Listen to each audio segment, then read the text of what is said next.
What's up everybody and welcome to this video. I was looking forward to filming this outside, but it has gotten really cold today, actually no, yesterday. The temperature dropped from like 25 degrees one day to 5 degrees the other day, so I don't really feel like going outside for filming. Maybe I will go out later, but I'm not sure about that yet. Anyways, let's talk about the topic of this video, the Mavic Air 2, and why I decided not to get it, even though it looks really awesome.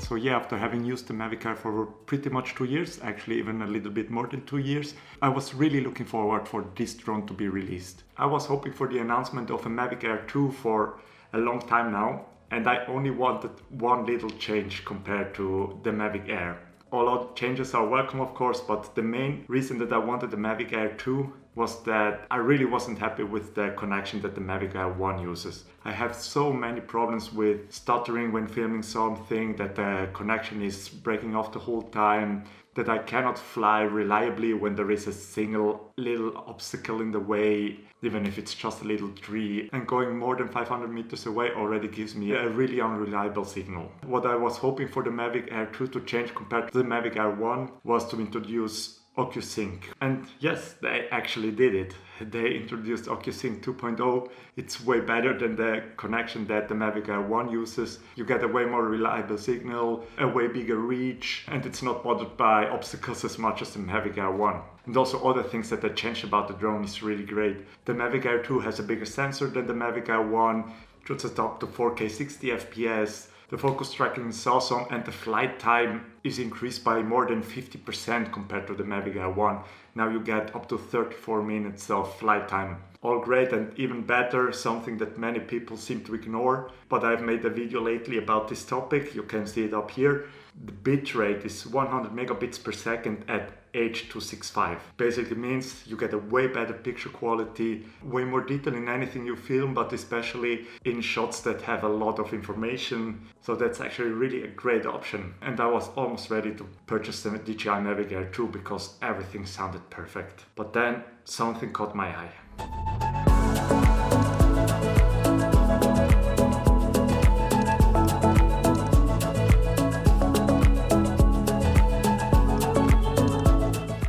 Yep, I've got a little problem with the size, and not actually the size, with the weight of the drone. The drone is 570 grams. That's 140 grams more than the DJI Mavic Air 1. And here you think, yeah, why does it really matter? Well, because of the laws that different countries have related to the drone. First, in Switzerland, if you have a drone that's more than 500 grams, you have more limitations when using it. You have to keep more distance to airports and other specific places, and you need an insurance that covers a liability of more than $1 million. But that's actually not a problem in Switzerland, because I do have this insurance anyways. But at that point I thought to myself, wait, you're going on a world trip soon. Wouldn't it be smart to know what laws the countries use that you will be going to? So I thought, yeah, sure, I have to check that out, and that's why I have my phone here. And it seems that most countries that I will be going to, well, most not, but many of the countries that I will be going to have a limit of 250 grams. If your drone is more than 250 grams, you will need a license or a special permission or something like that, depending on the country. There are actually not many countries that I would be allowed to fly the DJI Mavic Air 2 at all. Peru, Ecuador, Bolivia, and Chile.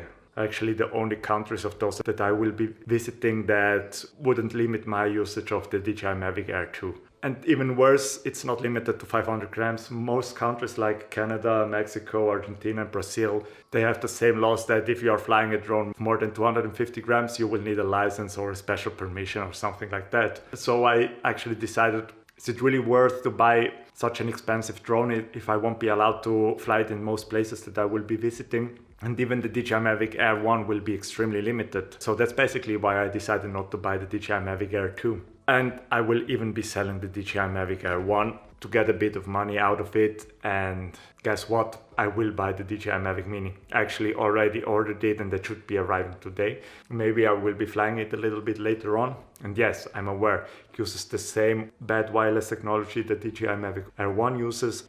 It only shoots up to 2.7K 30 FPS. You only have one picture profile. The bitrate is way lower. There's too much sharpening going on. But honestly, I'd rather have a drone that I can fly at all, even if it's worse than the others, than a drone that I'm very limited in using. So yeah, that's basically why I decided to not buy the DJI Mavic Air 2, to sell the DJI Mavic Air and to get the DJI Mavic Mini instead. At least for this world trip. When I'm back, I will certainly buy the DJI Mavic Air 2 if nothing better at the same size and price point will be released until then. Yes, that's everything for now. See you again next week. Bye bye.